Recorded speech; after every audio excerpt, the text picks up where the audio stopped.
Stand Up Federal Way, and I'm here to interview 5 of the candidates running for the Federal Way election. First, we have Erica Norton. Hello, Erica. Hi, Jacqueline. So, can you tell us a little bit about yourself? My name is Erica Norton. I'm running for Federal Way City Council position number 2. I've lived in Federal Way for 12 years. I'm a wife, a mother, a small business owner, and I feel that it's time for someone to step up and stand up for the city. Thank you. Why did you decide to run for City Council? Well, it wasn't exactly my idea. Quite a few people encouraged me to do it because I'm not someone that would normally run for political office. I'm someone that stands up for what I believe is right. And I don't need King County or Seattle. I don't plan on being in politics after this. I'm gonna do the 4 years and I'll pass the torch to someone else. So I think they could see that in me. I'm the kind of person that believes in justice and truth.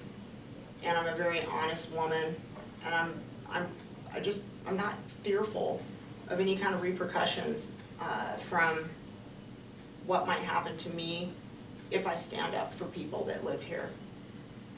Thank you. What qualities and experience would you bring to the City Council?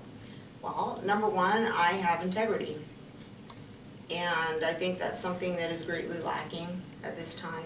You know, I appreciate the loyalty that many of the people on the City Council have for the mayor and for King County, but loyalty should only go as far as being loyal to those who are loyal to you. And I don't think that King County or our mayor right now are showing us the kind of loyalty that that we've been showing them. So my abilities are, as a small business owner, I am a leader, and I'm a good boss. I know how to organize. I know how to stick to a budget because I have to, and I also understand that it's really not very intelligent when you're running a business to overspend, and that's something that I've seen going on quite a bit. I've also been elected to a few positions on a district and state level in 12-step programs. I've started and ran my own nonprofit for senior citizens right here called Seasons of Washington, helping our low-income senior citizens stay in their homes with small jobs, cleaning, company, things like, you know, changing your clocks every, you know, because they can't do it. They can't change light bulbs. They, you know, may need a wheelchair ramp installed. They might need their roofs cleaned. And so I did that for, I'd say, 4 or 5 years. And I also started the Federal Way Homelessness Coalition, and that was picking up quite a bit of steam right up until COVID hit. And I shut it down at that time. But I feel like we're getting more to a place of normalcy now where we can pick up with those types of coalitions and that kind of work. So I do have leadership qualities, and I think the most important thing is my integrity and accountability, though. Thank you. So what do you feel is the biggest issue Federal Way is facing right now? Crime and safety. We are looking at the worst crime that I've ever seen since I've lived here. When I moved here 12 years ago, I really enjoyed going out in public places. I had a great time. I had a kid who was 10 years old. My niece was 5, and we spent quite a bit of time outside. Today, I wouldn't do that. We have got a real problem on our hands, and it's the drug-addicted people that are living on our streets who are also invading all of the small businesses. They're stealing. They're just walking into people's offices in the middle of the day, uninvited. There's just a lot of crime and drug addict issues going on in Federal Way. So what is your plan to address that? Well, it's quite a plan. I know from personal experience that with the kind of drugs that the people who are living here are doing, this isn't a 60, 90-day recovery situation. So what needs to happen first is we as a community need to understand the difference between a working, housing insecure person who's just down on their luck and they need a hand up, and the people who are purposefully living on the streets doing drugs because they don't want to follow the rules. And I'm someone who used to be one of those people, so I have a little bit of experience with this. There's a big issue when it comes to the kind of drugs that are being done.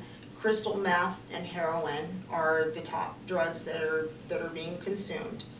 And when those drugs are done on a regular basis, it depletes the serotonin in your brain. Your brain can only do so much.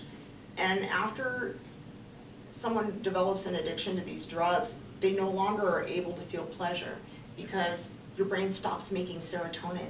And then it takes 2 years for your brain to be able to do that again. So what these people need, and this is, you can look it up in any science journal, what they need is a 2-year program. There are programs available. Judge Larson just got funding for something that he's doing through the court system. And there's also a lot of funding available federally and privately that we can use to help these people make it through that 2-year stretch, in addition to giving them the help they need to get off the drugs. We can help them reprogram their brains. And that's something that I needed, and I'm so glad I had that opportunity, because what we can do is help them to be accountable. We can help them to learn to stand on their own 2 feet. We can give them job training. This is all something that other cities are doing. We don't need to reinvent the wheel. We can copy them.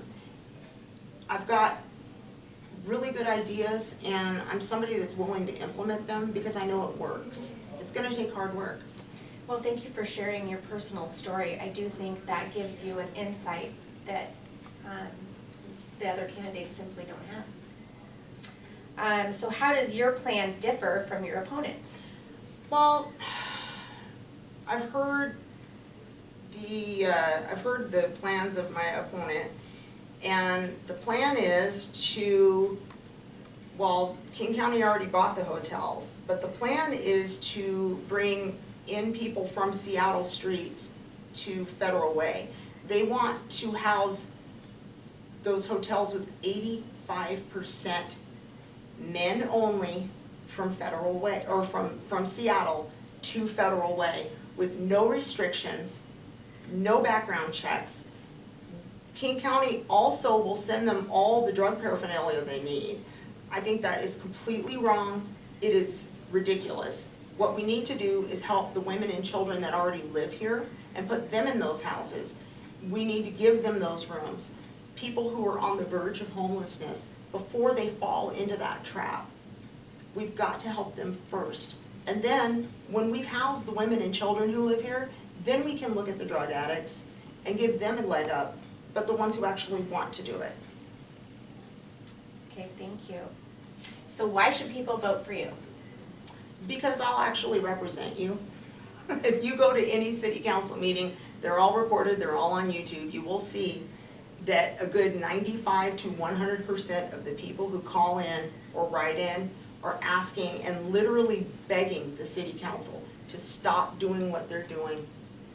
And then the 1 to 5% of people who are in favor of it are all people that work in the homelessness industry.